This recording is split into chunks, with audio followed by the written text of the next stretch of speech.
दोस्तों, आज हम इस वीडियो में बात करने वाले हैं आरएमएस टाइटैनिक जहाज के बारे में, जो अपनी प्रथम यात्रा पर ही एक हिमशिला से टकराकर डूब गया, जिसमें 1500 लोगों की जान चली गई, जो इतिहास की सबसे बड़ी शांतिकाल समुद्री आपदाओं में से एक है। टाइटैनिक दुनिया का सबसे बड़ा वाष्प आधारित यात्री जहाज था।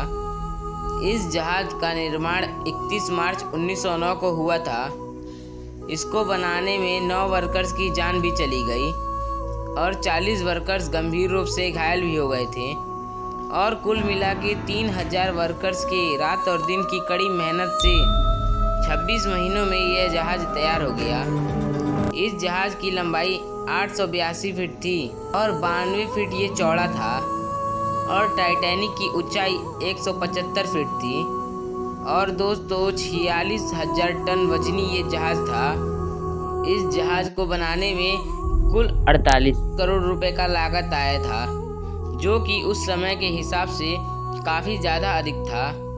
दोस्तों, टाइटैनिक में कुल 4 चिमनियाँ लगाई गई थी, जिसमें काम सिर्फ 3 ही करती थी, और चौथी चिमनी टाइटैनिक की सजावट और जहाज का संतुलन बनाए रखने के लिए था।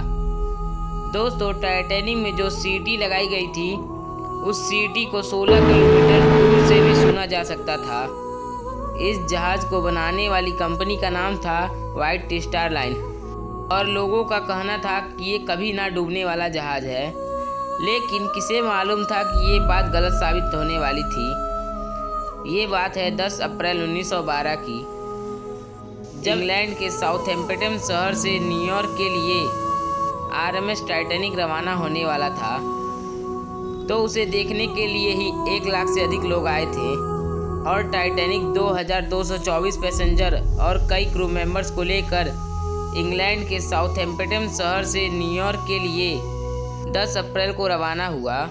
और शुरू के 4 दिन तो सब कुछ ठीक चल रहा था, लेकिन 14 अप्रैल की रात को 11:40 पर सब बदल गया, जब अटलांटिक महासागर में एक बहुत बड़े बर्फ के चट्टान से जहाज जा टकराया।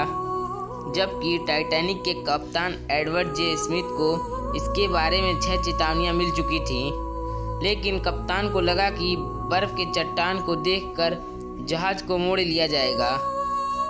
पर उस दिन घना अंधेरा होने के कारण और दूरबीन न होने से सामने की तरफ कुछ भी नहीं दिख रहा था, और जहाज के कप्तान को इस जहाज को सबसे बड़ा होने के साथ साथ सबसे तेज बनाने के लिए उन्होंने टाइटैनिक की रफ्तार बढ़ा दी, और 11:40 पर सामने की तरफ एक बहुत बड़ा बर्फ का चट्टान दिखा, जिसको देखकर कप्तान ने फौरन जहाज मोड़ा और जहाज को पीछे की तरफ चलाया।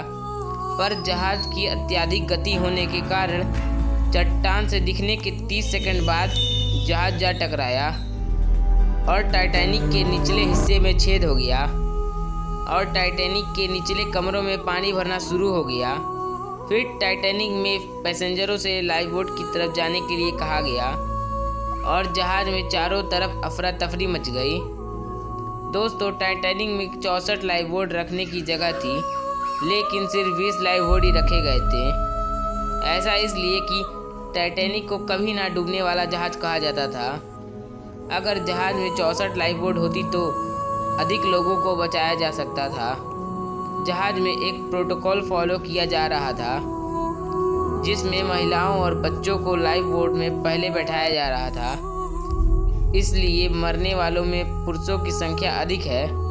टाइटैनिक धीरे धीरे अटलांटिक महासागर में समाने लगा, और लोगों को जल्द से जल्द लाइफ बोट से उतारा जाने लगा, और टाइटैनिक के मदद के लिए कई रॉकेट भी छोड़े गए थे, और थोड़ी ही देर में टाइटैनिक 2 भागों में टूट गया, और टाइटैनिक करीब 2 घंटे 40 मिनट में यह पूरी तरह डूब गया।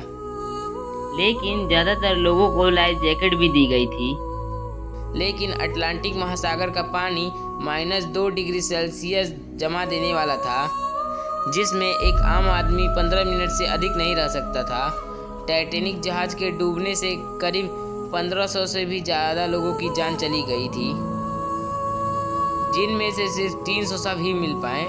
दोस्तों, अगर टाइटैनिक धीमी गति से चलता या फिर अधिक लाइफ बोट होते तो और ज़्यादा लोगों को बचाया जा सकता था, तो शायद ये हादसा ही ना हुआ होता।